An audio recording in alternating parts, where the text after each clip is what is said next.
Good evening and welcome to the fifth in a series of discussions on compassion. We're meeting here in the Brooks Library in Brattleboro, and our topic this evening is going to be compassion in our public schools. Compassion at Brattleboro, which is bringing this program to you, is a local committee that was formed after the voters of Brattleboro overwhelmingly voted in favor of joining the Charter of Compassion, and the Selectboard took action to formally align our town with the Charter for Compassion. I'm Doug Cox, and I'm so fortunate to have fallen into this group of compassionate and caring people, but it shouldn't be a surprise because we know that we are in a fundamentally very compassionate community to begin with. I'd like to read the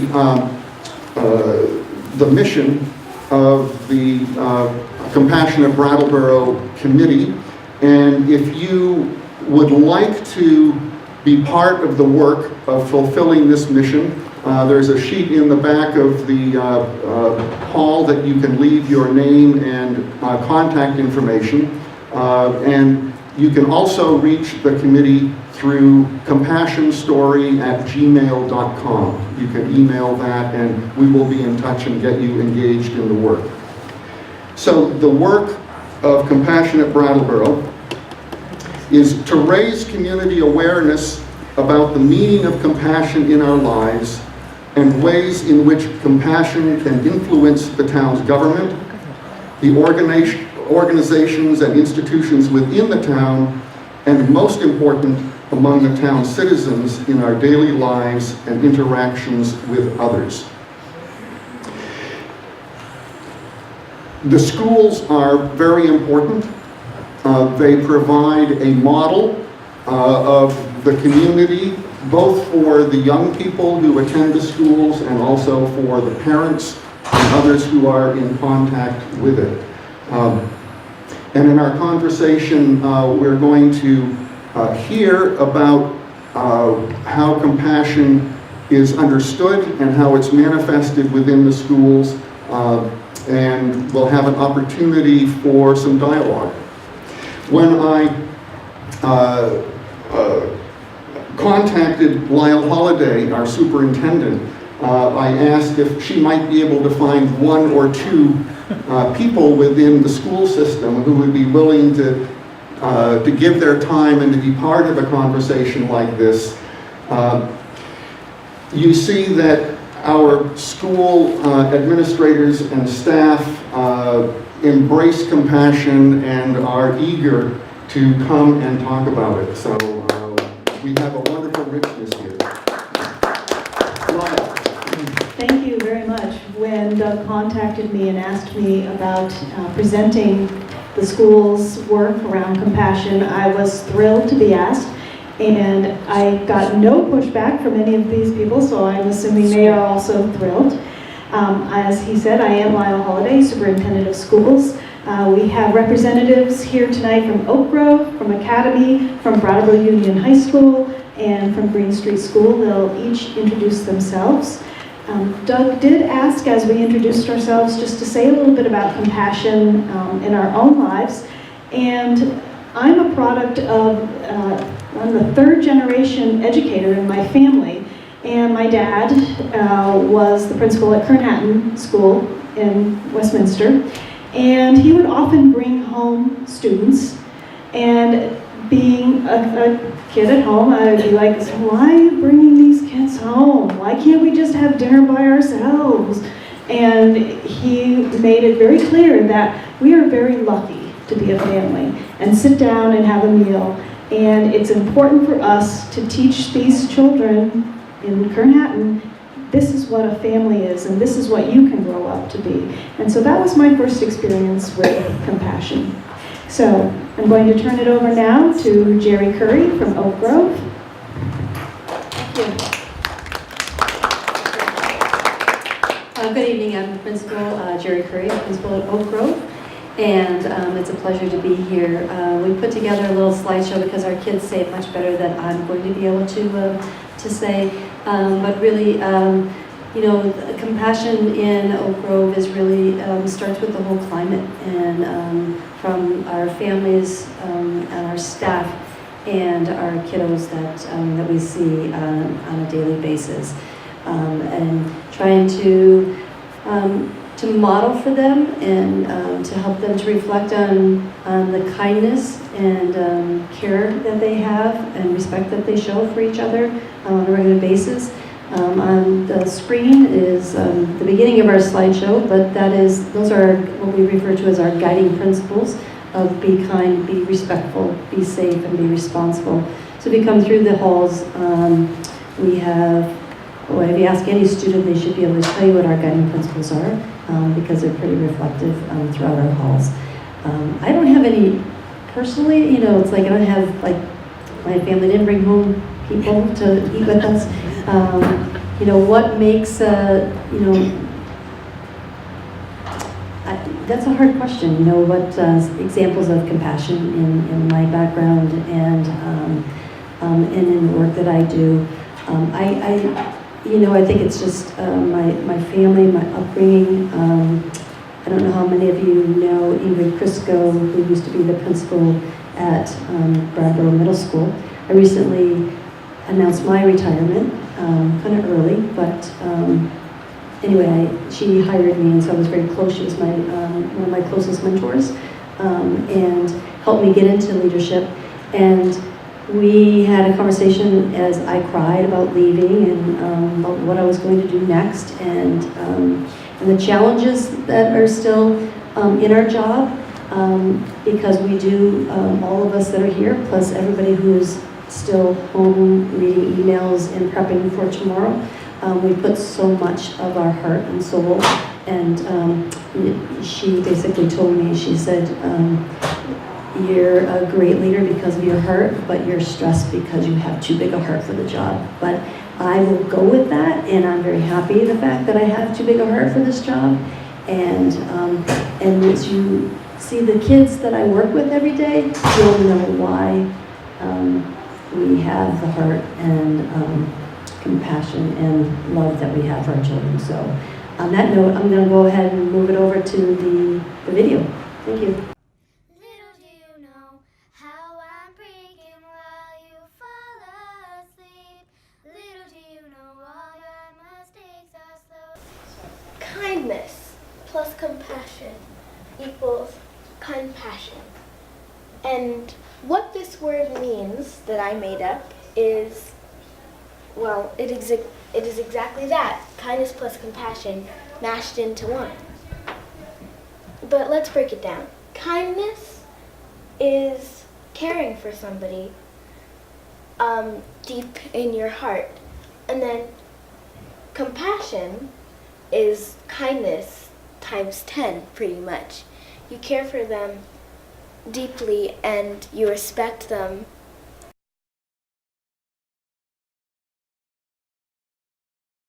Followed right over to where I am. So to help us understand it a little bit better, compassion, what's the word? Compassion. Means, my turn. You care about others. Your turn. You care about others. My turn. You treat them with kindness. Your turn. You treat them with kindness. My turn. You help people in need. Your turn. You help people in need. That's what compassion is. It's showing kindness. Right. Do you think that asking them to come play with you, or show them that you care about them? Okay, well, first let's do this. All right, so please help me a friend. Who else would like to try?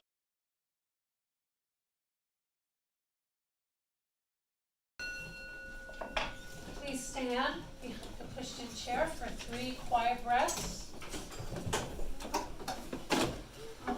Close your eyes or look down for 3 quiet breaths.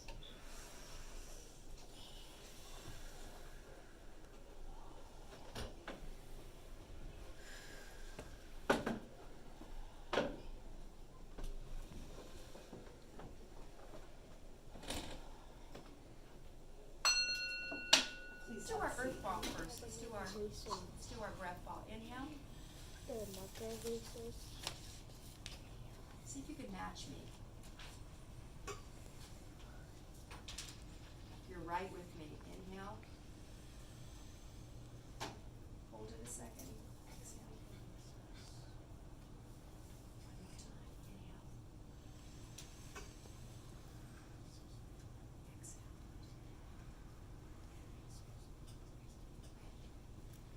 I pledge allegiance To the earth, my home, and all its sacred waters, its land and living things, and all its human hearts. From the mountains to the deepest seas, from the farmlands to the tallest trees, I pledge allegiance to all life, and promise I shall care to love and cherish all its gifts with people everywhere. Put up your thumb.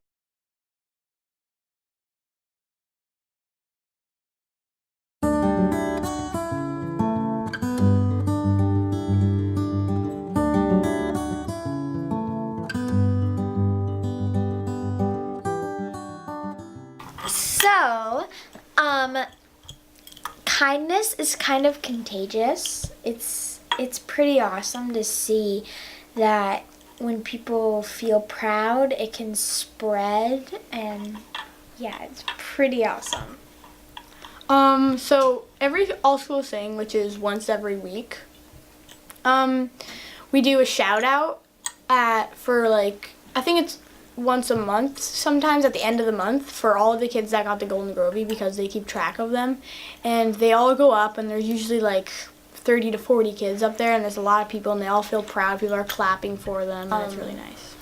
The Golden Grovey started at a summer leadership training program, and we were looking at this survey that kids took to see what the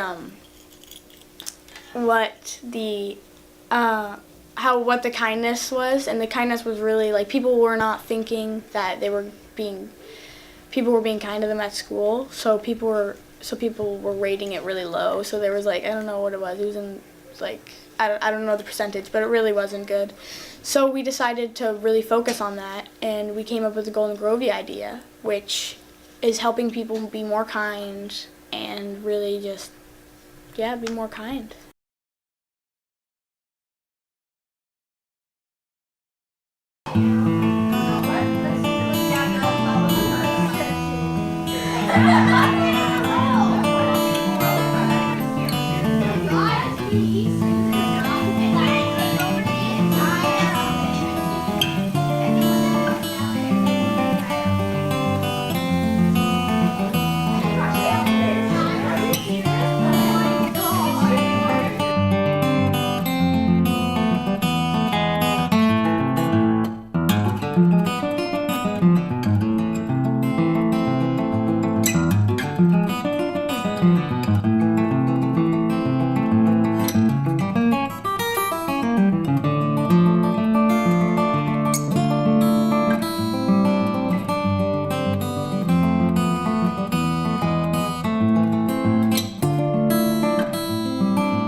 Callie, you bring joy to my heart when you help other kids when they have problems, and when you're always trustworthy, and you just really are helping the class this year do everything they need to do, and you make sure they get it done. And if they say they can't do it, you say you can't do it yet. That meets my need for friendship, and I feel happy. Thanks for being a good friend. Thank you, Hunter.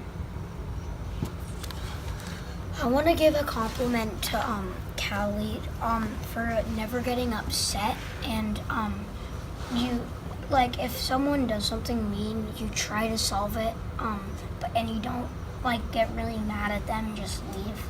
I also have a compliment for Madison.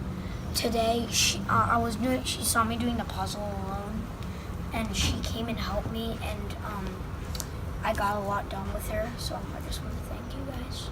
Thank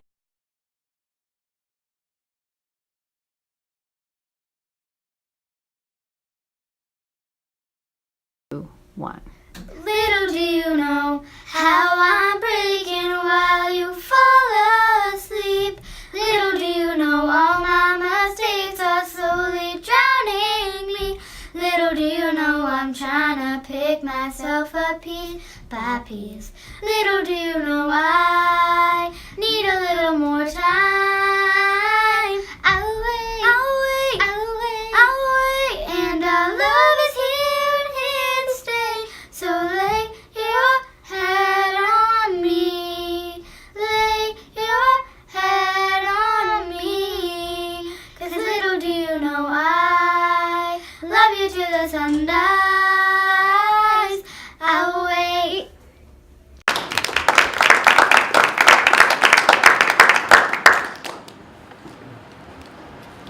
Hello, my name is Judith Palmieri, and I'm the school counselor at Academy School, and there's 2 different things that I want to highlight. First, I want to talk a bit about the leadership project and how remarkable that's been in our school. In terms of compassion, I actually looked it up as I was thinking about it and came up with a lot of interesting synonyms. And remarkably, for me anyway, the first one that came up was empathy.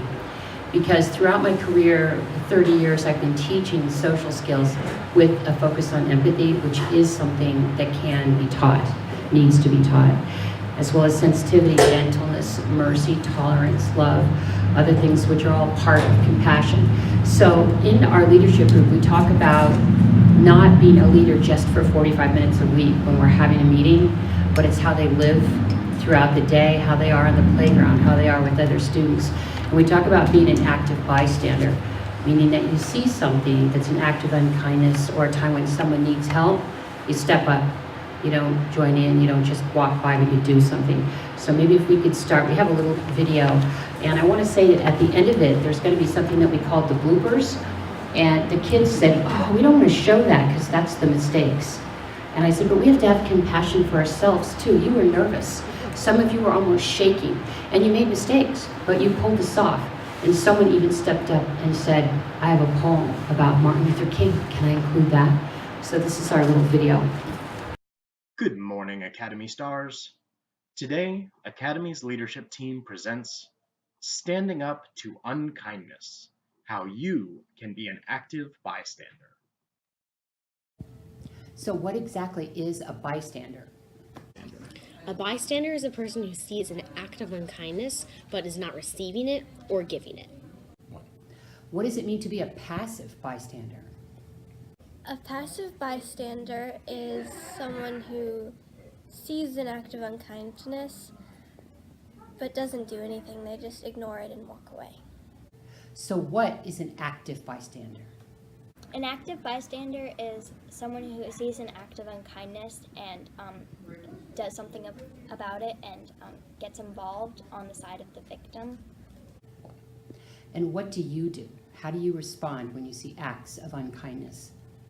I can be an active bystander by telling a teacher.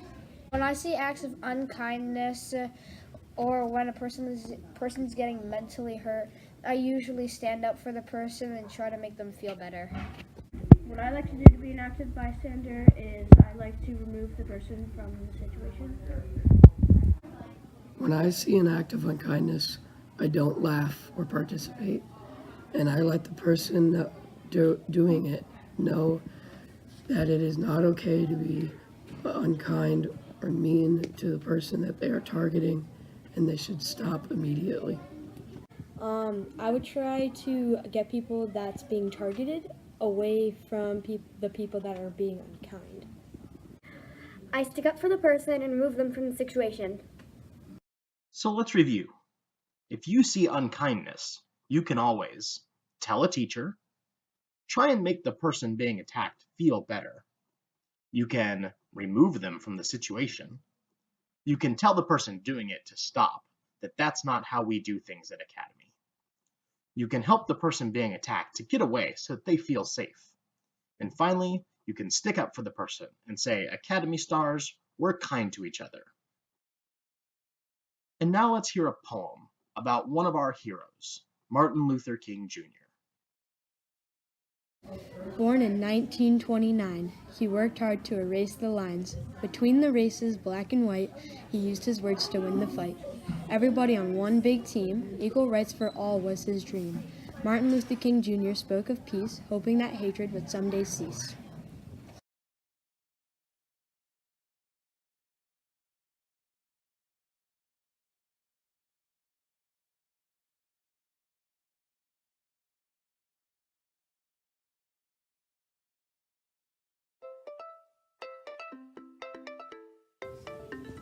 You're not filming, right? Good bystander.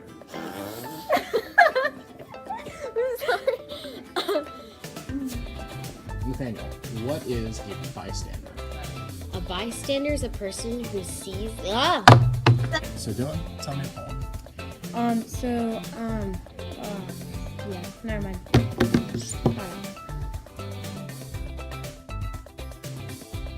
Go. Yes. We can cut off the front, so Okay. Go.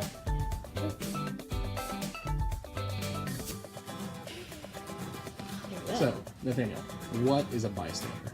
A bystander is a person who sees an act of unkindness but does not do any. No.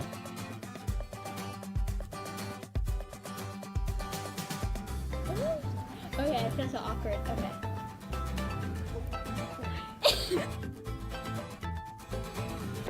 Hold on, wait.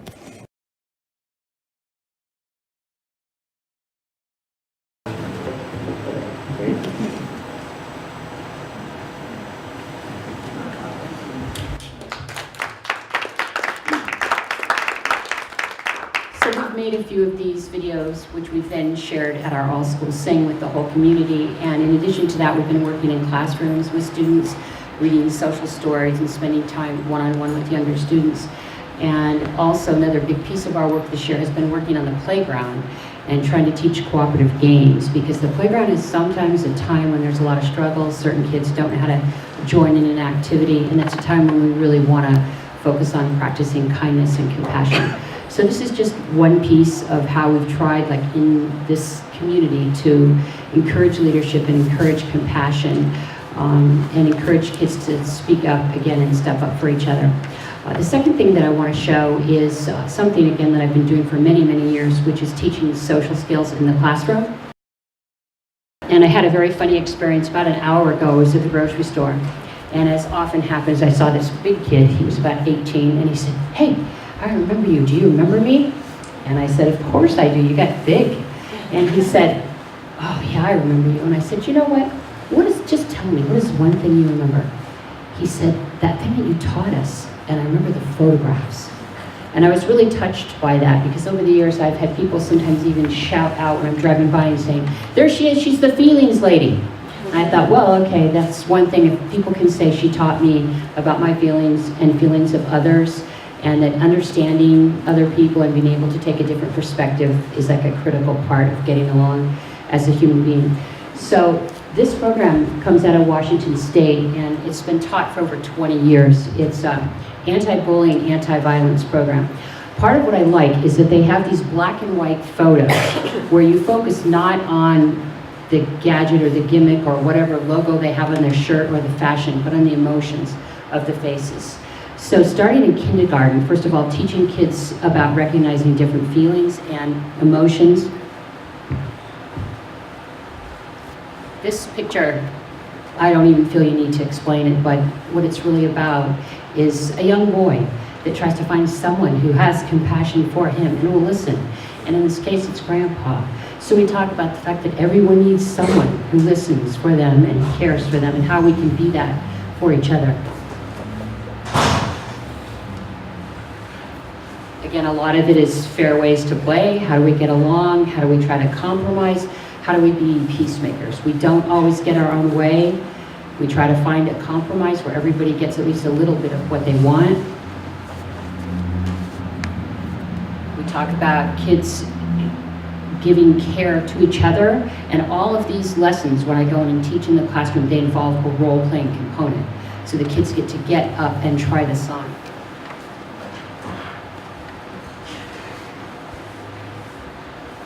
And a really big piece of this too, and we talk about this a lot in the community, is respecting differences, that we don't have to look alike, we don't have to practice the same religion, we don't have to think the same way, but yet we all have things inside of us that make us human beings. We all want love, we all want good things for our family, we all want friendship.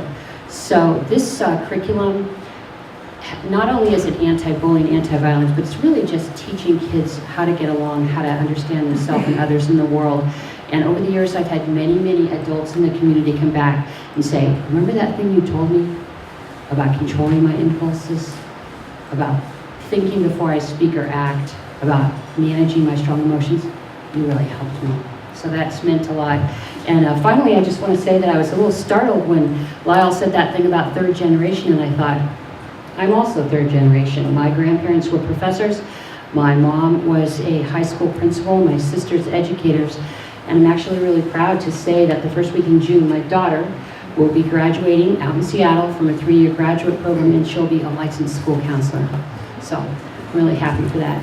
Now I'll turn it over to John Sessions, who's our vice principal.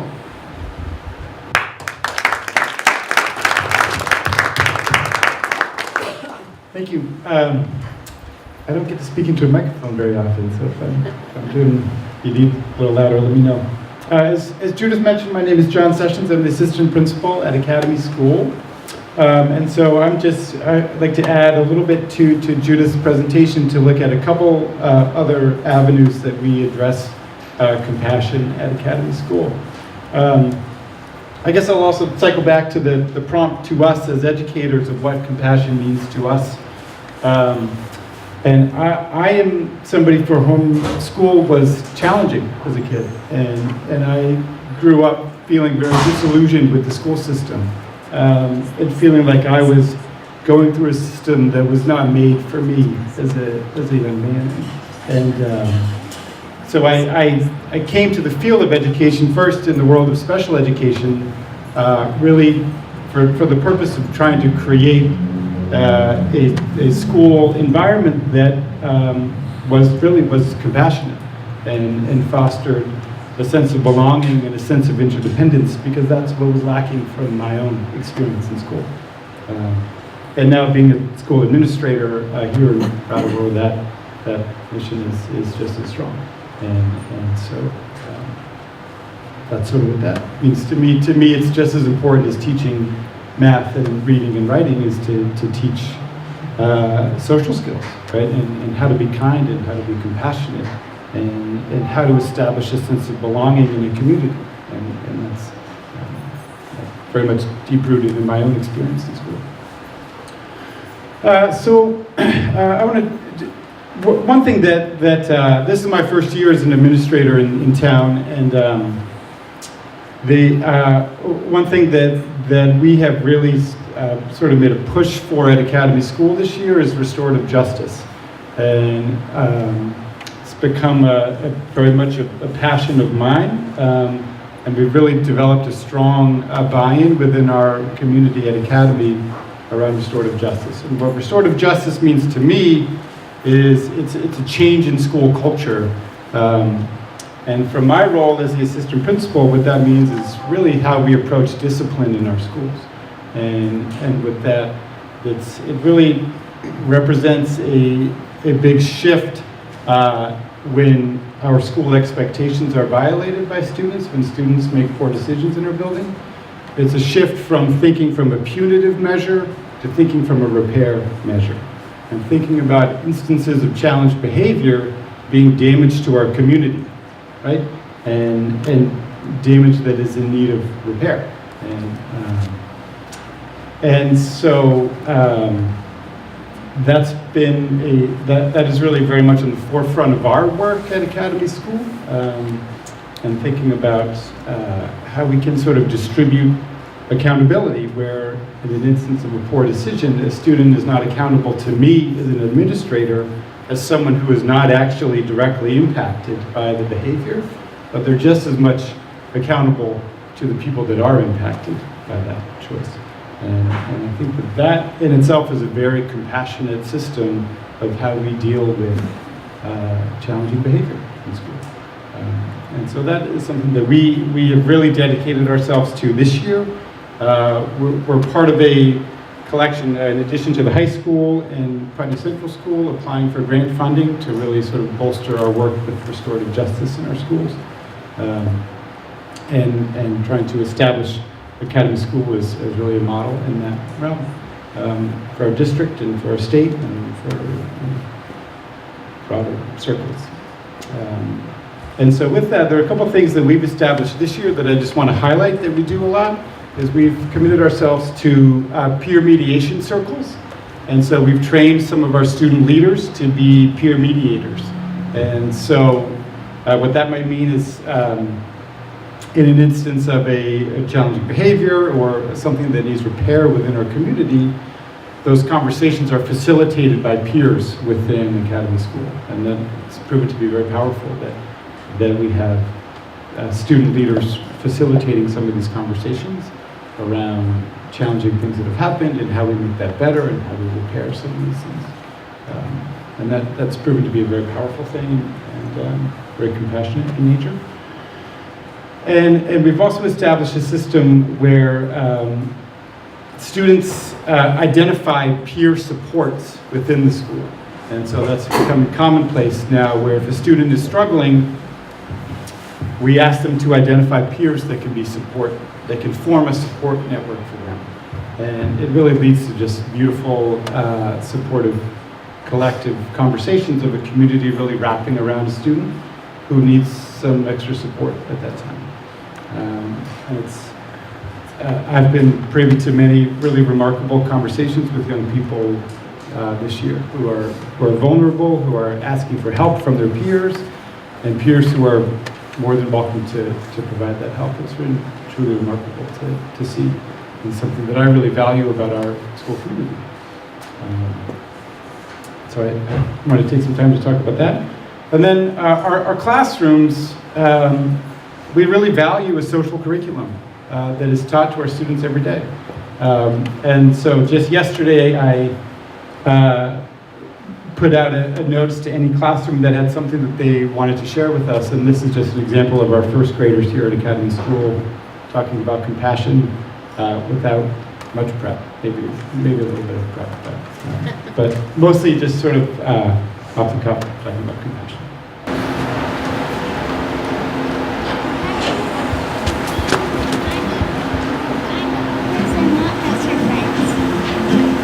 Compassion is caring for others with kindness. Somebody that is being nice and someone that making good choices. Lucy asked me if she wanted to play with me and I said yes. I saw Josiah showing compassion by helping Juliana by getting up off the floor. Once when I was sad today, two of my friends rubbed my back and it made me feel happy. One day my friend Arrow helped me when I fell on the playground. Yesterday, Zanea rubbed me and Isaac's back and it made me feel proud of myself. I saw Julia showing compassion when we were sitting on the rug and when we were having reading group. So Daya would be Ben would be late. Ben would die back to Daya would not. Like my friends helping me with math.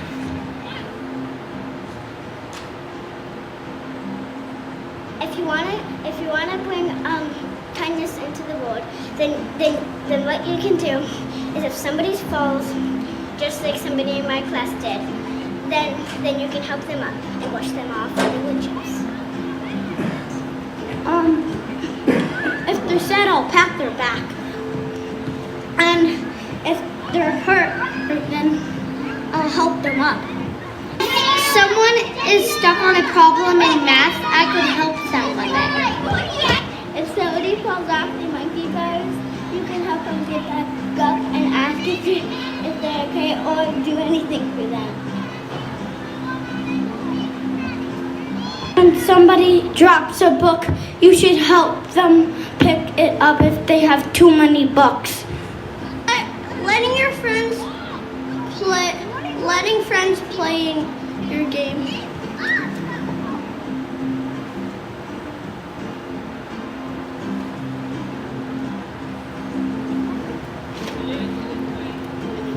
Showing compassion to the world is like if somebody falls off of the monkey bars, then you should ask if you're okay and ask if you can do anything for them and help them back up.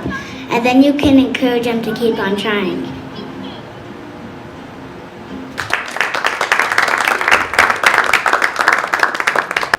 Hi, I'm Tessa Anders, and I'm a social studies teacher and the social studies department head at BUHS. And I'm here with two of my colleagues, Michelle Hood and Linda Rinder, who are also from BUHS. Well, Linda works at BUHS and BAMS, the middle school. And we are part of a cohort of teachers who have been engaged in a course this year where we're studying the effects of trauma and ways that schools can effectively respond to trauma, or really the ways that any of us can effectively interact with anyone, regardless of whether or not they have trauma, but in ways that are supportive and effective rather than being confrontational or potentially re-traumatizing. So for me, compassion really has two major components. One of them is interacting with people, whoever they might be, in a way that is where I can recognize our common humanity. That's the first part of it for me, and our shared experiences as humans, our shared emotions and challenges. And then the second piece of it is to be very cognizant of the fact that I have a limited amount of information about anyone that I interact with.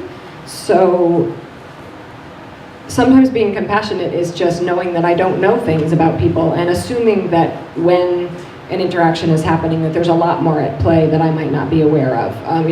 Knowing and keeping in the front of my mind that others have experienced things that I don't understand, and just keep that in mind. So it's shared humanity, but also a recognition that we all have very different experiences, very different challenges, and just trying to be aware of that in whatever interactions I have with them. So a lot of people have spoken very eloquently about building compassion among students, which I think is absolutely a really important part of our job in education.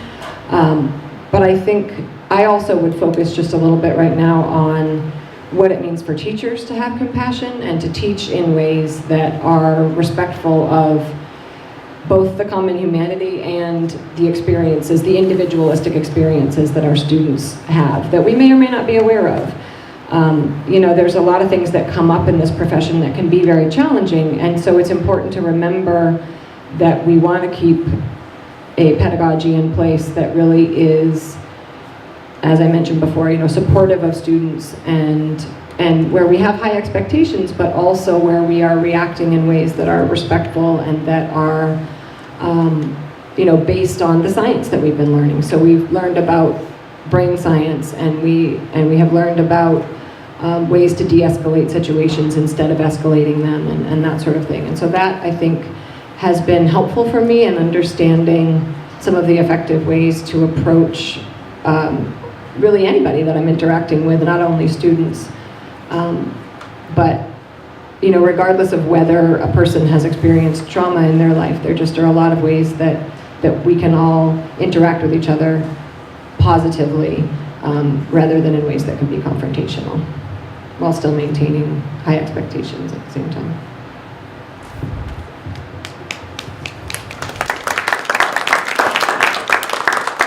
Yes, hi, I'm Michelle Hood, and I'm the science teacher and department chair at Brattleboro Union High School.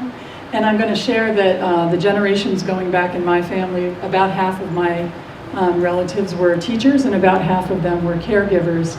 So when I graduated from high school, I wanted to be a teacher badly, desperately, and was told that the world had more teachers than it knew what to do with, and I became a nurse. And that was a pathway that I thought unfortunate, but it turns out that some of my greatest gifts in learning compassion came to me through my nursing education, as I was exposed to Rosenberg's work on nonviolent communication and understanding the concept of universal needs and meeting patients where they were in any given day, knowing that while we had common needs, any individual's particular needs in that moment would be very different from my own, and to be sensitive to that and to be aware of that.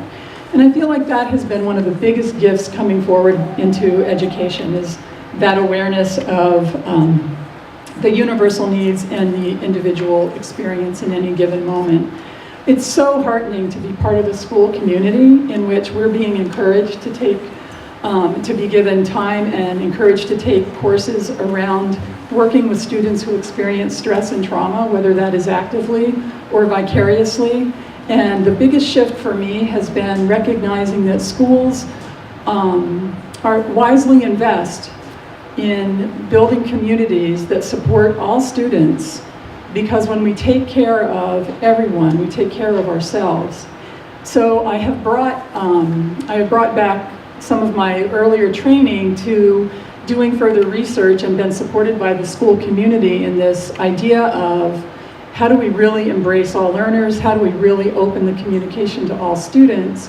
And our school has given us opportunities to present practices around how we communicate, how we use dialogue that is respectful and kind and takes the focus away from a value on a particular individual and talks about the world of ideas so that people are safe and able to go public with their thinking. And that, I think, has been a really exciting extension of the work that we've done in the class, coming right into the science classroom for me. The connection, it seems seamless. And so I thank you all for supporting the schools in this community. They're really wonderful. Thank you.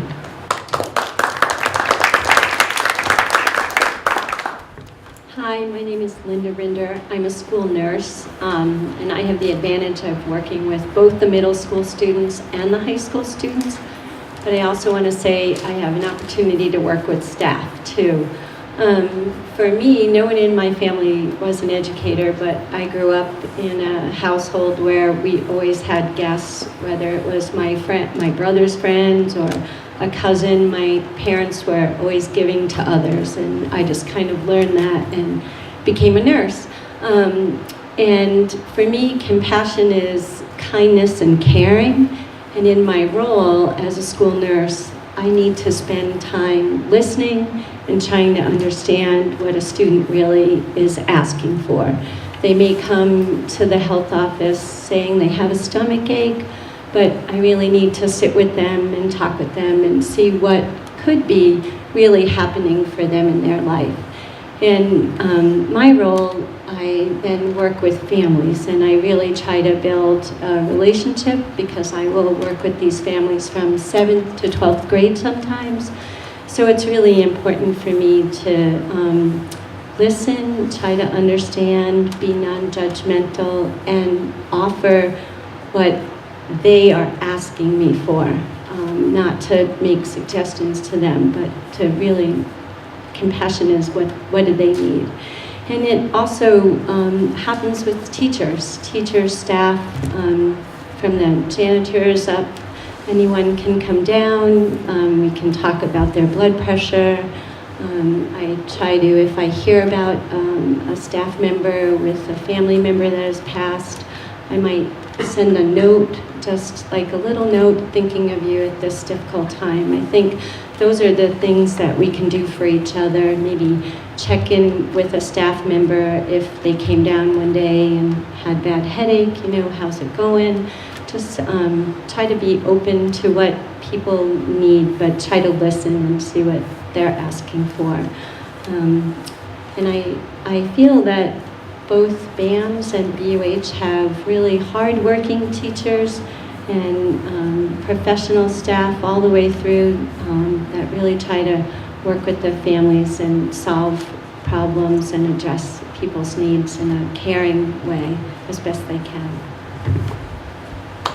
I'm Tracy Benet Perrin, and wow, I feel really honored to be up here with all of you guys, because this has been really incredible listening to all the great work that's been going on in our schools. So thank you so much, and I also am really dreading being the last one. So at any rate, so I'm first generation educator. And so that's interesting. But I think my compassion story that I want to talk about is the work I've been doing the past couple of years with the Building Flourishing Communities group, and that is a statewide group, and we go around and we talk about adverse childhood experiences, and we talk about it with anyone who'll listen. We go to guardian ad litems, we've been to the police station, we've been to foster parents, we've talked to anyone who's invited us to come and speak about adverse childhood experiences and the impact on children, as well as the impact on adults as they grow up with these adverse childhood experiences. And I think the thing that is most exciting about talking to community members about this is that ability to build community, that opportunity to say, we all know that most of us have experienced adverse childhood experiences. That doesn't need to define us, define who we are. It's an opportunity for us to build community and support one another. And so I think that work with the Building Flourishing Communities group has been really impactful as far as me understanding the power of compassion and the power of compassion that lives right here in this community in Brattleboro. There's currently a group of us that meet monthly, and we're really talking about how do we build resiliency within our community. And it's really exciting work because it's not focusing on what's not happening, it's focusing on the possibility of what will happen and what can happen when we begin to care about one another. And so that, for me, is my compassion piece. So I was going to talk about what the counselors do, and then I was going to talk about resiliency. Our school is a trauma-sensitive school as well, and I was going to talk about how we build resiliency in our school with our students, with our staff, as also with our families. But unfortunately, this whole PowerPoint thing's a little overwhelming, so I'm going to go with my original plan, but I'm going to infuse a lot of what we do with resiliency building at Green Street School. So please bear with me as I kind of go through things. So this first picture up here is a picture that's in our front hallway. And what it does is it talks about our three guiding principles, so to speak. It's be safe, be responsible, and be respectful. And I think that's how we build compassion in our school. We are a positive behavior school, and so these are the things that we look to and we teach our kids starting in kindergarten all the way through 6th grade is be kind. Are you being kind? Are you being safe? Are we being respectful? Are we being responsible? So this is an opportunity that we take every day with every interaction that we have with students to help them understand the importance of those things. Students get rewards when they choose to do that. Little greenies, we give out little green tokens, and it helps kids feel proud of the choices that they're making. Every child has behavioral expectations that are taught to them all the time. And so they really understand what's the framework that they need to work in when they're at school. So I think that's a great way for us to teach compassion and help kids be compassionate with one another, as well as with faculty and their family. So, and then I'll talk a little bit about counseling supports and our nurse. It's so funny, nurses are so amazing and so pivotal, and it's like the nurse. We need to have like this really cool title for them. And just like Linda said, we build solid and long-lasting relationships with kids and families. When kids are little, their families are just as much part of our school population as the kids are. So building those relationships are critical. We get to work with kids for 7 whole years. So I get to watch a little kid start at 5 years old, and then they leave us at 12 years old, and they're completely different people than when they started when they were 5 years old. And the impact of working with students for that length of time provides a lot of opportunity for kindness, a lot of opportunity for love, and a lot of opportunity for teaching, understanding, and empathy. And like Judith, I believe that with compassion, we need to take it maybe to empathy. How do we teach empathy? How do we model empathy? And how do we share empathy with students as well as with staff members and with families? Oh, it's coming up at the same time. So I'll talk about each of these separately. So we have a really robust therapy dog program at Green Street School. We're so lucky we've been able to partner with the Monadnock Humane Society over in Swansea, New Hampshire. And this program is American Therapy Dog Association. So they're all certified by that organization, which means they carry insurance, and that they all are required to go through training programs so that we know that the dogs are super safe, but they also come to our school and they bring skills. And not necessarily skills like, you know, being able to jump 10 feet tall, but they 10 feet high, but they bring skills and they teach kids about compassion, about empathy, and about love. And so that's a wonderful program. I am a certified animal-assisted therapy person, and so I run groups with kids. We do, groups, 3 kids come and see the therapy dog for an allotted period of time, and we work on skills. Sometimes the skill we're working on is a calm body, because we're feeling maybe stressed about what's happening at home, what's happening at school. Some of the skills are when you're talking to dogs, you have to be really direct and very clear. And so we're teaching kids how to talk to people with very direct and clear, but kind communication. I also talk about encouragement, because when we're working with animals and we're working with dogs, we always have to say, good job, right? If we say, if we don't say anything, they're probably not going to do it again. And so we have to, so we're teaching kids about, encouraging one another and supporting one another. So the therapy dog program, we have 5 therapy dogs coming in on a bi-weekly basis, and every single student in our school has access to a therapy dog. The other really critical thing that therapy dogs do for kids is, if you're afraid of dogs, or if you have any sort of bad experience with an animal, it's an opportunity for us to repair what has happened by teaching skills around, hey, well, this is a safe dog, and how do you know it's a safe dog? We have trainers coming in with a therapy dog, so it's 2 adults to the children we're meeting with, and they're very skilled in working with our kids. And so not only do the kids develop a relationship with the therapy dogs, which is phenomenal. On Friday, I was at a meeting off-site. I'm coming back, and of course I'm running late, and so I'm walking into our school, and I've got like 8 kids at the door looking for me, and I was like, oh goodness, what's happened, right? That pit in my stomach.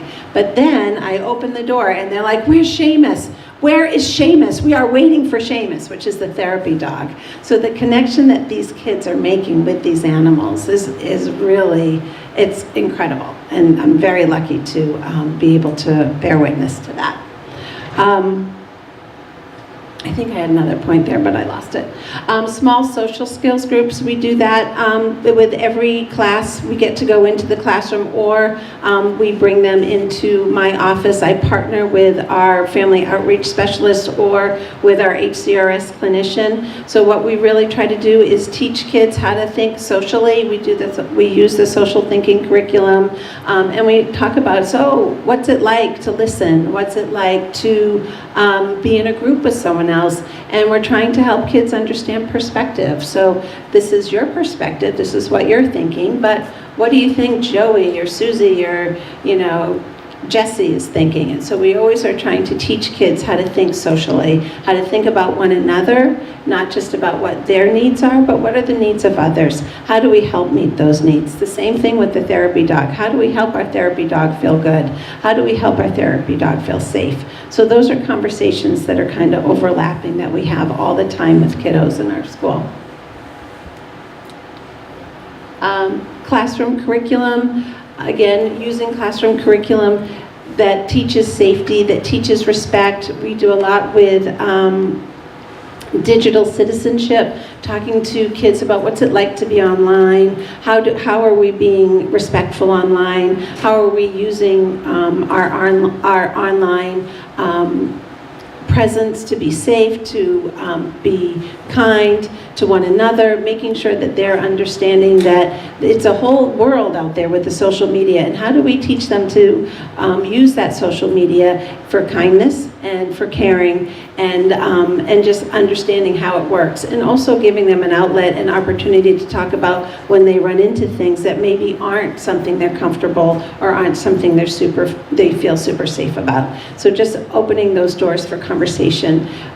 We do a lot just talking about nonviolent communication. We do a lot of work with kids. Our leadership program is in working with kids, teaching nonviolent communication skills. We have something called a peace walk where the kids, our leadership kids, help the kids resolve conflict that may happen on the playground or during choice time. And so again, just teaching kids how to be social with one another. We network with local agencies. We really believe that the school is part of our community, and so making sure that we're constantly looking to local agencies, Groundworks, Big Brothers, Big Sisters, any way that we can have a local presence in our school, I think only enhances the experience for kids and for families. This is our school is part of our community, and so we really want to make sure that they're welcome in our building as well.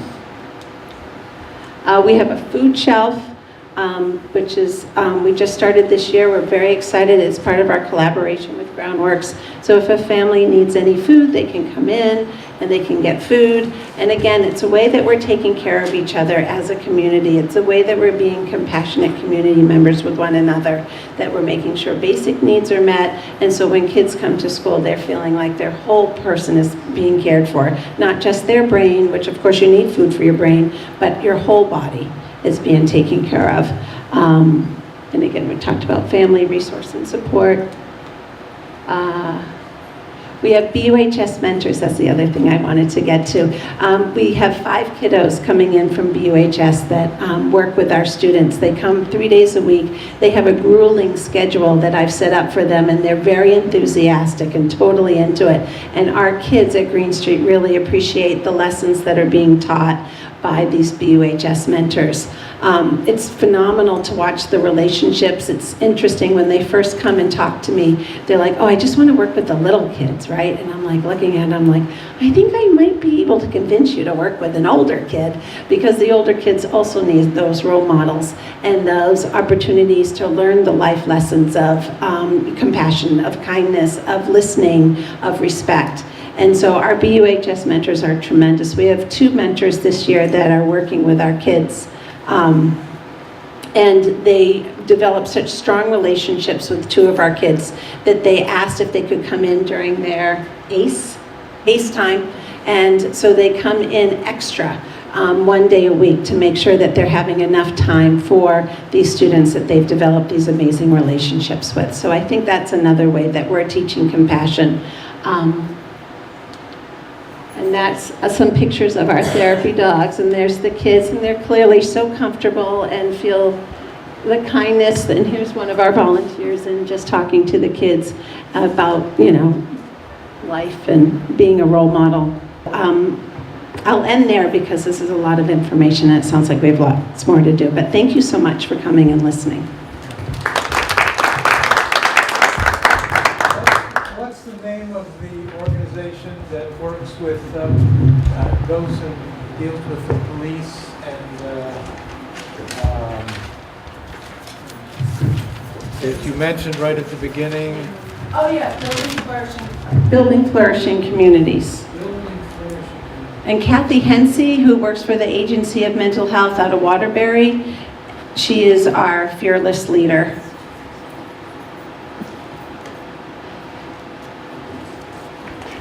Thank you all for this inspiration and insight into what is part of our community. This is meant to be a conversation.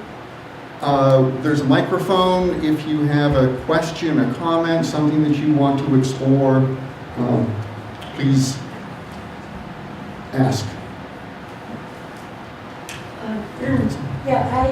Wait for the microphone, please. All right. Much of what you talked about was in the fabric and the way you communicate with people, things you do on the playground, programs you have like restorative justice. There's that whole bunch that seems woven into the fabric and the culture as you speak about. And then there's another part that particularly I heard more in the Oak Grove presentation that had to do with specific curriculum and time during the classroom that you set aside for all people to talk. My question is, so much time when I'm working with educators, they say, we don't have time. I know from the research that, from social emotional learning, that it improves academic ability as well as social ability. So that's how, one thing I used to convince them. But how do you get around this? We've got all these restrictions of times we have to set aside, particularly I think the K through 6 kind of thing. That's my question.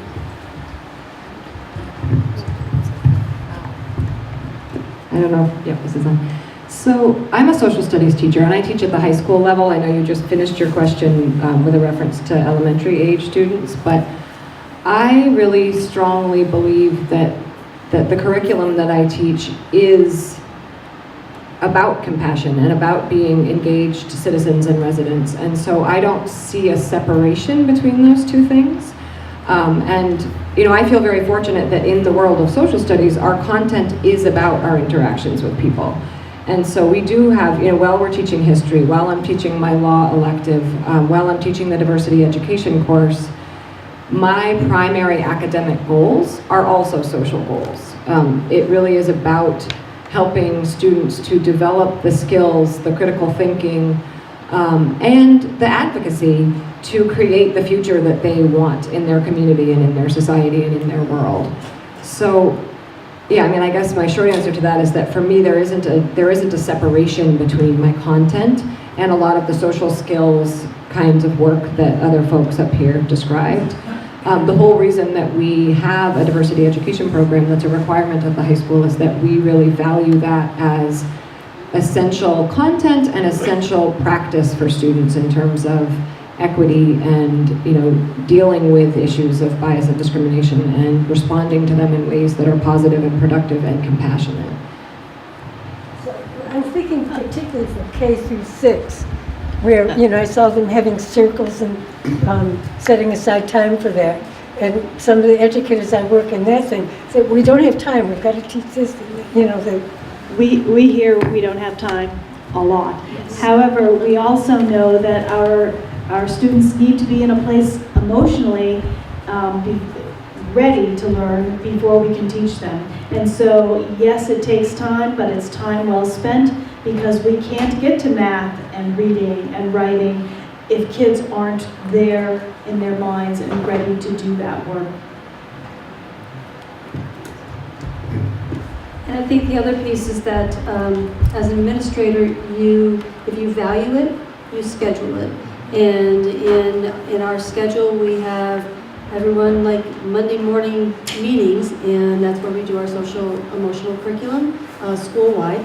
So we talk about our guiding principles. Beginning of the year, we do a passport lesson where we kind of go through the building. And so certain things that, you know, if you're making a commitment to it, then you put it in. And it also helps the staff to know that, oh, it's okay for me to have this this time. So not only the longer chunks of time for our Monday morning lessons, but then every morning when they have circle time, in between with transitions, we build in like after lunch, they come in, and that's when you see Karen doing like her mindful moment, because kids are coming in from recess and lunch, and I mean they're crazy, you know. And so just to like have that peaceful pause, that mindful moment, that level of breathing, they need to know and hear from us as administrators that we value it and it's okay to put that in. So if you know you don't like, if I come in and that's what you're doing, thumbs up. And I think that's pretty much across. A comment here. I think that we have a theme. A month ago in this space, the business community was talking about compassion in business. And the conclusion was that compassion is good business, that the businesses will be more successful if they are compassionate. 2 weeks ago, we had Chief Fitzgerald here talking about policing. And the bottom line there was that compassionate policing is good policing, that it is better all the way around. And I think what I'm hearing here is that compassionate schools are more effective in teaching and as learning environments. So I think part of good teaching is finding those teachable moments that crop up, and it's sort of brain science 101, that our brains remember what's relevant to us. And part of that is capturing those moments of relevancy. And I think when we're talking about social teaching, that those are things for elementary school kids that are very relevant in that moment that they're experiencing them. And so, like Jerry said, as administrators, reinforcing to our teachers that we really value taking the time when things crop up in the social realm in the classroom to stop and teach those skills, because those are that's the moment when it can be taught. And it can really be internalized, because that's the moment of relevancy. Okay, I think it's interesting. I'm a K-6 person, and I think the goal, I think in high school you have a lot more pressure to cover content than I think we do at K-6, although we do have to teach the basics, which is really super duper important, because you can't get to the content. But I think the other thing that's happening that I see among our schools is that we are also, we're educating people. We're not educating just, kids who are gonna, do science, social studies. We're doing the whole person. It's not just about the academics. It's about who they want to be as people, what type of contributors to society they want to be. It's also teaching skills about how do I be a successful person, like self-regulation. That's certainly helpful in the classroom, but it's also helpful when I'm at the grocery store and when I'm playing baseball. And so it's an opportunity that we have K-6 to be, to help kids become who they're going to be as people, not just as, academics. When we had these previous sessions on business and on police and town government, constraints were also discussed. Constraints challenges that make it difficult sometimes to do these extraordinary things that you talk about. What are the primary constraints that you face in this work, and then how do you deal with them? How do you overcome them? For me, sometimes the constraint is I have a solution for a possible problem, but it's just not possible. And accepting that sometimes there aren't always solutions to problems. We might not have the resource, or a family may not be on board, or it's sometimes just not possible. And that sometimes is the hard thing about working in a school, is because you want to solve problems and help, and sometimes you really just have to listen and understand and provide no solution. So that's a constraint, and that can cause compassion fatigue. So we have to be able to recognize that sometimes we can't solve the issue, and we have to just try to work within that constraint. I think another constraint or another challenge is just that we are human also, and so of course we don't do these things perfectly. I've heard so many wonderful programs and approaches that schools are taking to working with students as people, right, into relationship building. And I think really all of us who love being educators, it's about the relationships. I care very passionately about social studies. I'm a social studies nerd, but I didn't become a teacher because of that academic area. I became a teacher because of relationships with people. And so relationships with people are tough. It's absolutely worth the time that we put into building those relationships, and that's a key part of our job.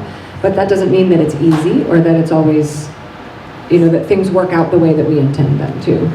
So sometimes, in my classroom as a high school teacher, I'm often on my own with a classroom of students, and things can come up where I have so many things that I want to be doing at once, right? Where I know there's something going on with this student over here, and I have several other students over here who might need something. And so learning to balance that and manage it in a way that works for the entire community is an ongoing process that we don't ever perfect. And also, one of the things that we talked about in the coursework that we were doing was about slowing the action down in any given moment. So when we run into a constraint, we might experience that as something that we can't accomplish in a single class or a single day, because we have a large community and we're looking at that community and its needs as almost a living organism. But you can slow it down too, and you can meet with students one-on-one and say, you know, use an approach where you break it down to say, I know I didn't really meet what you needed in this class today, but I'm interested in trying again tomorrow. And sometimes that happens in our ACE scheduling, sometimes it happens before school, or sometimes you can use different ways of breaking your community into smaller groups the following day. But I think a lot of us, I know that I experience sometimes experience my work in class, like in the time period that I'm with students. But if you can really break past that barrier, you feel the constraints, I think, with less pressure. One thing too that isn't necessarily specific to our school district, I think that we are a very progressive school district when it comes to talking about a social curriculum and compassion. I think a constraint system-wide has to do with how we measure and how we define school success. And how that is often done is by test scores, because that's easy to measure. You know, it's very difficult to measure compassion or social skill growth or social skill development. And so it takes faith on the part of a superintendent or of a community that there's value in that. And I think that we have that here locally. But I think outside of Brattleboro and in many communities around the country, that isn't present. And so the only thing that they measure for success is test scores. And then that gets into the earlier question that what we value defines what we do. You know, and when you value test scores, you strive for test scores. You know? And so I think that we're in a really great place. But those constraints exist a lot of places. I want to follow up on Jim's question a little bit with a particular constraint, that one of the characteristics of public schools is that you have to take everyone who walks through the door and that you reflect the social milieu of the community that you are in. Would you say something about how that affects both your ability to be compassionate and the ways in which you can teach compassion? I am a very strong proponent of public education. Obviously, I've been in this district. Actually, this is my 38th or 39th year. You start to lose track after a while. And I strongly believe in public education for that very reason, that we do mimic what's happening socially. And when our students leave us, they have to be ready for what's happening out there in the real world. So I think that's part of the draw for me in being in public education, is we are getting our students ready for what's outside the door right now. I would also just add to that for our students, I think there's a tremendous amount of value in learning to navigate relationships and differences, and to understand the perspective of peers that might have had very different life experiences than their own. You know, because I'm a teacher, but I'm also a parent. I have 2 young kids that are at academy school, and I really value the fact that they're in a public school where they are friends with kids and they hear about things on the playground and in the classroom that are very different from their own life experience. And I think that that is an important piece of developing compassion, but also an important piece of developing ethics and morals, and the ability, like I mentioned before, to identify what do we want to change in the future and what are the things that we can do about that.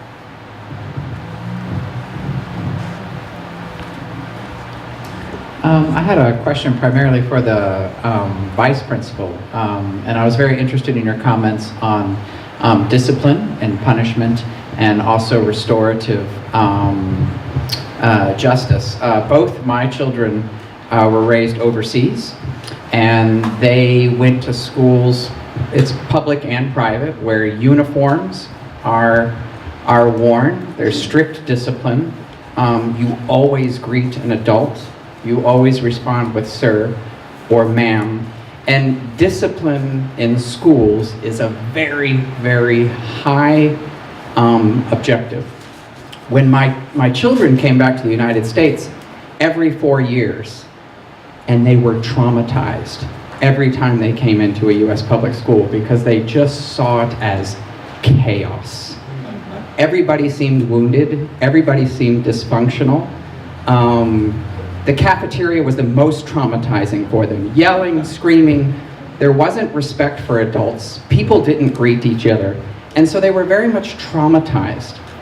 So my question is, to what extent can discipline be compassionate? When my children, they began university, they said, geez, Dad, the kids are crazy their first year in university. And my children are very straight-laced. So I'm wondering, to what extent is discipline compassionate? Well, I think that's a good point, and I think when we talk about discipline, there's discipline as in structure, and there's discipline as in punishment.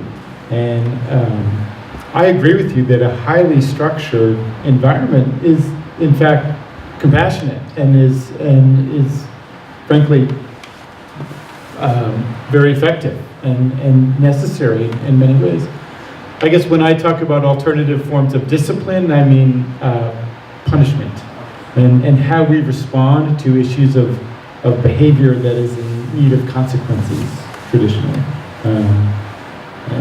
And so when I talk about reframing our discipline system, it's not about releasing structure from our classrooms. I encourage highly structured classrooms and ethics and just sort of code of expectations and behavior.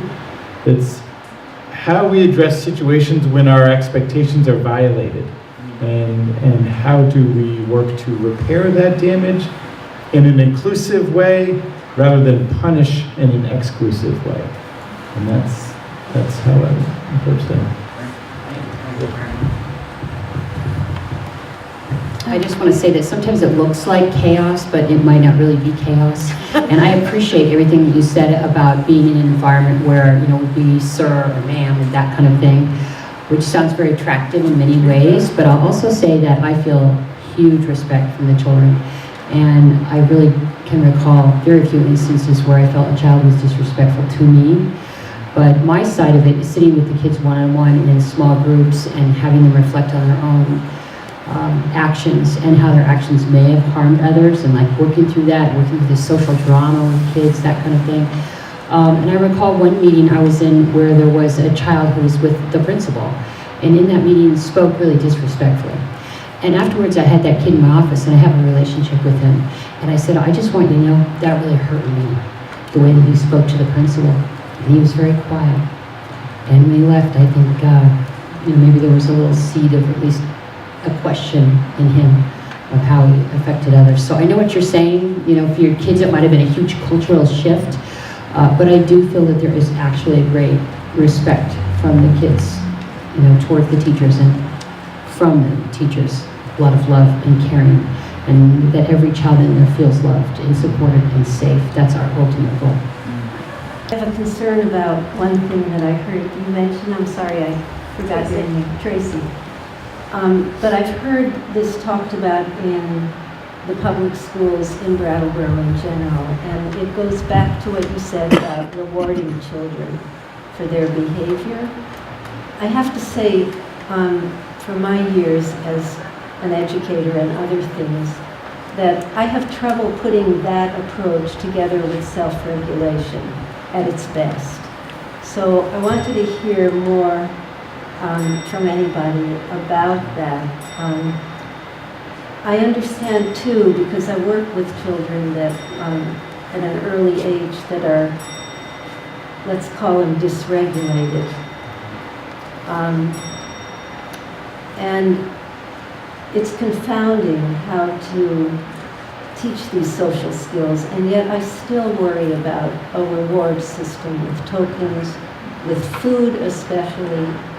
It tears my heart apart to feel that that would be a process that's adapted by an education system. So I wanted to bring that up and hear any thoughts that way. You want me to take it? Sure. So I think the token system, the PBIS system that we use at Green Street and other, not every single elementary school, but I believe Oak Grove does too, is an opportunity for kids to have ownership over their school community. And it's a way for us to emphasize the positive behavior that occurs without emphasizing, you know, being as punitive, but to be more restorative, and teach kids that they can help improve the behavior in their classroom, that they're part of the solution, that they never feel like we're always looking at them as the problem, but they can work together and collaboratively with their teacher and the staff in our school to create a positive environment. And the rewards are little tokens, they're not food. And what happens is when kids make good choices, they have a list of expectations. So be safe, be responsible, be respectful are the expectations that we have at Green Street School.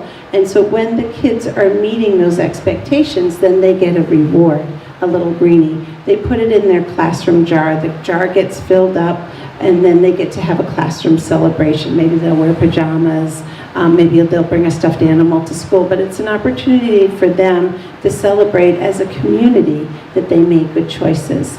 It's an opportunity for them to help one another when they're not making good choices, because then they can, you know, they can be compassionate and be like, hey, you know, we got to listen to the teacher, we got to be respectful, we got to be responsible. It's a way to teach kids how to act in school and outside of school, because we want people to be safe and to be respectful and be responsible to property, to all sorts of things. So that's how the reward system works. As far as self-regulation is a skill that's taught. That's certainly not a PBIS thing. It's certainly something that we do teach kids, because a lot of kids have a hard time with self-regulation. A lot of adults have a hard time with self-regulation. So I think the way that self-regulation can be taught is we typically use the zones of regulation, which is at our schools, and it's a way for kids to identify how they're feeling in the moment. And it's a way for them to have a goal. So let's say there's 4 zones. There's a red zone, which means you're angry, you're really heightened, feeling really big feelings. It could be really enthusiastic. There's a yellow zone, which is kind of on your way to feeling a red zone, but not quite there. And then there's a green zone, which is your optimal zone for learning. And that's really where we would like kids to be. And then there's a blue zone, which maybe means you've dipped below and you're feeling really low and blue, and you might need a little bit of help getting to your green. And so our goal is to always help kids get to a place where they want to be, which is optimal learning, which is the green. And so I think that's our self-regulation that we work with kids. And self-regulation is skills. It's, you know, hey, you know, when your body's feeling, you know, dysregulated, what do you need? Oh, I might need to go take a walk. I might need to draw something. It's something that we work with kids all the time, so they're able to identify what they need to self-regulate. It certainly is helpful when kids are able to self-regulate, to have a positive learning environment, but it's a little bit, we don't give tokens for self-regulation. It's very different. And I'm sorry if I grouped them together. I was a little nervous. So yeah. So does that, I hope that helps. And Jared, do you want to add to PBIS? I'm sure you would do a better job. No, thank you. No, it was great, thank you. On our video, the kids talked about our golden grovey. So we've had those little tokens, which are grovies for Oak Grove. And those are oftentimes, just like when teachers will give them in a classroom, calling all the kids to circle, and she might say, wow, you guys all got here in like 3 seconds, that was great. You might just grab a handful and put it into the classroom bucket. And again, the same thing. classroom bucket gets filled up. As a community, we have a celebration. We choose what that celebration is going to be. So like pajamas or whatever. So the Golden Grovey was actually, that was a brainstorm for the 5th and 6th graders that went to the middle school leadership program in the summer. And they looked at our kindness and thought, well, how can we help to boost more kindness in our school? And they wanted the Golden Grovey. And again, kids aren't doing, like, if you do this, you get this Golden Grovey.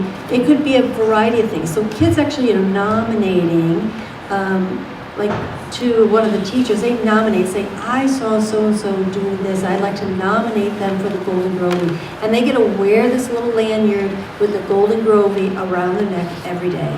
And then they can nominate somebody else. So it has just really grown. And when we first started, we were in winter sports, and so I was on the ice rink, and there were a couple people that I was kind of like the Golden Grovey magnet. They'd come, I just saw so-and-so, I just did this. Guess what happened? I just saw it. I'm like, that's great, let's skate, But it has, it's kind of, it hasn't calmed down. I mean, it hasn't, the attraction of having that little medallion hasn't changed. I mean, the kids are really, really proud, and we just kind of take a picture of them and send it to their parents, and they get plastered on our board. And so I hear what you're saying. There is that concern about giving a reward, but I always think that it's a very subtle difference between saying, if you do this, you get a reward, versus, hey, great job walking in the hall today. Because maybe the last 5 days, they were always running in the hall. And so, he did a great job walking today, And so, that's a little bit of a subtle difference. Thanks. I'm going to broaden, or just touch on kind of broadening our perspective. Compassionate Brattleboro's task, our dream, what we're working toward, is that Brattleboro as an entire community is more compassionate. 2 weeks from tonight, there'll be a similar panel on compassion and healing, both the way that compassion is practiced and experienced within the healthcare system, and the relationship of compassionate living to health. So you have your fingers on the pulse of a very important part of our community, our young people. And I'm curious what you have to say about how our young people are experiencing Brattleboro as a compassionate or a lacking of compassionate community, and what are the things that we as a community could do to make the experience of our young people in our community more compassionate, not just in the schools, but throughout their entire life. I'll give you perhaps, and I think I would ask you each to say just very briefly something to that, and it's all right if you pass, and I think we'll do the reverse order. And Doug, if we could add to that, something that, based on your experience, that you'd love to see on the agenda of the Selectboard that isn't there right now, or something funded that isn't being funded right now. I work with elementary kids, so for the most part, I feel like they feel very supported by this community. By 6th grade, they're starting to test limits a little bit and feel those societal constraints. But I feel like, for the most part, kids feel very lucky to live here in Brattleboro. There's lots to do as far as green space. There's a lot of outside things that they can do. Green Street School absolutely adores the Boys and Girls Club. It's a big outlet for them. They love all the skateboarding. So I think I feel overwhelmingly positive about our students' outlook as far as Brattleboro and compassion's concerned. And then I think about the needs of our families, and so what are some of the needs that our families have? And I think the one thing, I don't know if it's a Selectboard thing, but I think that one of the things that I most worry about, so how's that, is transportation.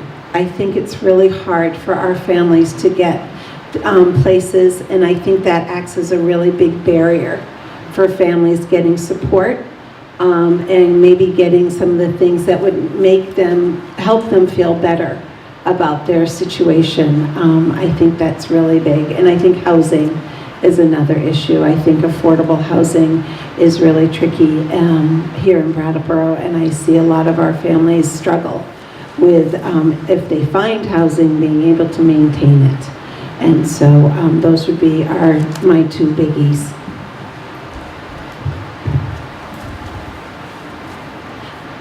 The question of how do students feel compassionate about Brattleboro?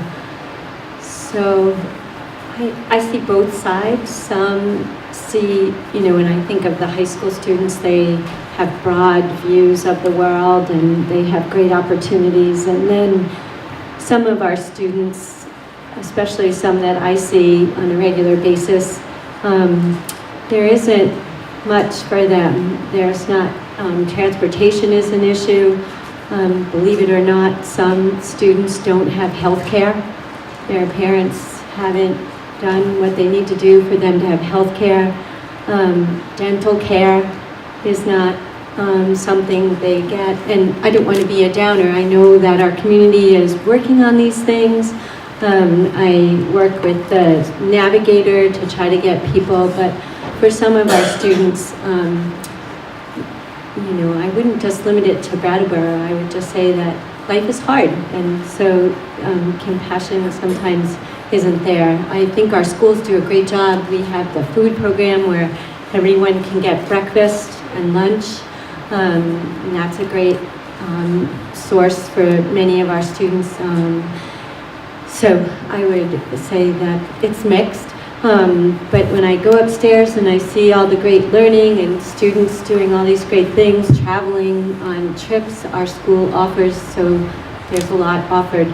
For the Selectboard, I would say transportation and programs. I don't know if in this town HCRS is on the ballot. I know where I used to live, sometimes any community program that asks for support, whether it be volunteers or financial. I think anything you can do. We have a lot of grandparents raising children, so all programs don't just have to focus on youth, they can focus on adults, because that would help our students too. So all those programs, but transportation, like sometimes kids can't participate in activities because they live out in Guilford and there's no way for them to get home.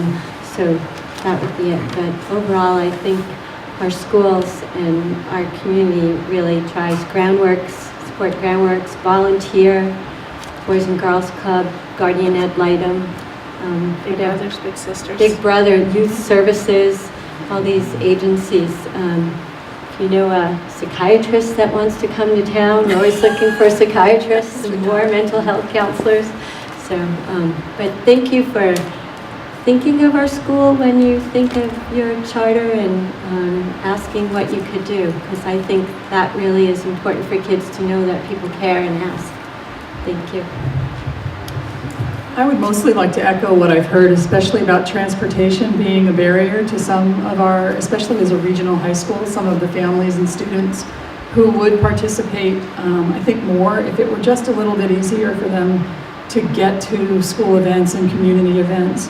But the other observation I'd like to make is I'm currently teaching a class called YATS, Youth and Adults Transforming Schools Together.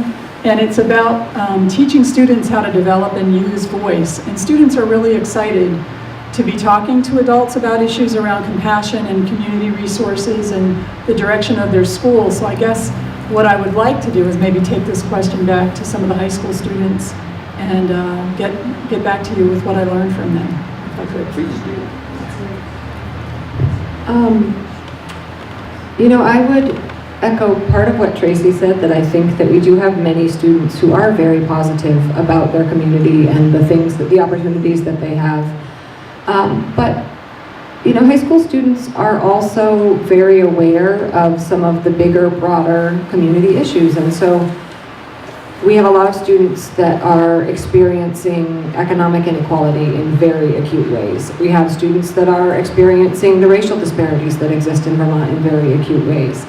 And one thing that I so appreciate about my students is that I feel as though in the 13 or so years that I've been at BUHS, I have seen a development of student voice in terms of being willing to express those things to the adults in the school community in a way that I think is different from in the past, which I think is really encouraging in terms of building community approaches to tackling some of those problems. So I don't have any particular select board recommendations at the moment, but I would say that not only in Brattleboro and the surrounding towns, but in Vermont and in the country, you know, if we really look at inequities in our society, those are things that are very deeply felt by our students, just like they are by anybody else. Yeah, I would echo a lot of what's been said before me. You know, I am a father of 3 young children who live in Brattleboro, and I think this is a great town to raise children in. And there is a wealth of things for kids to do and healthy habits to develop. I had a pretty profound experience this winter going on a winter sports trip with our students to go downhill skiing in Mount Snow. And as my first time being up there, they stuck me with the advanced skiers, which that was the newbie. And it was interesting, you know, skiing with these 7 kids who had the opportunity to become very accomplished skiers, all learning at Memorial Park on the ski hill. And then coming back to school and students coming back from holiday break, and the bulk of students that I talked to reported that over break they sat at home and watched television. And thinking about the disparity in experience between those students that I was skiing with who came from more privileged families and those students who spend their breaks at home watching television who come from families that might not have the ability to access some of those wonderful things that our community has to offer. And there's a gap there somewhere, and it's a very complex problem to address. But transportation is a piece, money is a piece. There are barriers to accessibility that I think would benefit us as a community to think about. I guess I would just add to that the Select Board certainly knows that our community is changing in terms of diversity. We are the 2nd whitest state in the union. We used to be the whitest. We got beat out. Not that that's a good thing by Maine, but we need to be able to attract people of color, people that are different, and also not just hire them, but make them feel welcome in this community so that they'll stay. And I'm a member of the Community Equity Collaborative, and that's something that we're really thinking a lot about. And also within the school system, in our curriculum, make sure that we're telling the stories of all of the people. And of course it helps if you have people, teachers that look like you, like your family, but also that we're just very aware of equity issues and how we approach students, how we teach students, what's in our curriculum. And there's some new literature coming out. We're getting a lot of help from different areas as to how we can address that. And it's an issue that sometimes people are very uncomfortable with, but we need to be able to sit with that discomfort and push past that and have open dialogue, because I've had a chance this year to work with some kids from the high school, people of color, and sometimes they don't always feel that their story is really listened to and represented. And we just all have something to learn. We need to really grow in that area. But again, I think it's something the Select Board talks about. They know about it. The school board knows about it. We talk about it. But we have to really push and move forward on that. Thank you. Well, there's nothing really new to really add that I can think of right now. John talked a lot about the gap, and I see that as well. I think it's also, Tracy kind of started out early, it's hard when you're in elementary school, you have 5, 7-year-olds and wondering how well they enjoy living in their community, because their community is, when they come to school, that's kind of their community, and it's all about, like, you know, being part of the classroom being part of the school. But yet we know that there are students that leave and have insecure housing, have insecure food, that their families are struggling in many different ways. But yet they still come back the next day, and we're there for them and help them get through that. So as far as the community at large, for the young kiddos in our community anyway, I see that our schools really do help to pick up a lot of those community pieces, and then hopefully give them opportunities to experience things that their families may or may not be able to help them to experience. But there's definitely that gap that would be important to think about, and how do we ensure that all families that we're reaching all families to attend parent-teacher conferences, that are attending community family events and feel comfortable coming into the schools, because that's the other thing is sometimes adults who had a very negative school experience. School is not a positive experience even as a parent. It's not something that they're willing to, if they walk in the school, or sometimes they walk the child up to the door, and that's about as far as they can step into. So that's not necessarily a select board concern, but that's definitely something that we're always looking at all the time. But I would think in any type of community event, diversity, the diversity evening event that they had just last Friday night, the weather wasn't very great, but at the same time, how do you reach out to more families, so that the families are aware that these events are going on, and that all families feel welcome. To build on that slightly, the select board could encourage local businesses, when we know that it's parent conference day, encouraging the family members that work at the business to go into the school, give the people a couple of hours off to go to the parent conference, to encourage families that work for businesses to be involved in the school. That would be one thing that I think would be very valuable as a business community. The other thing we touched on slightly, we all need to recognize the changing nature of family. And family is not a mom and a dad and kids. Family is any different thing that you can think of. A single mom, a single dad, two dads, two moms, grandparents. And then we have an increasing homeless population. And that is something, we talk about housing. That is something that I think Select Board could be working with us on, helping secure housing for families who do not have places to lay their head. Thank you all so much for bringing your experience and wisdom, for the work that you are doing in your schools, and the difference that you're making in the lives of our young people. I understand tomorrow's a school day. So thank you for being here.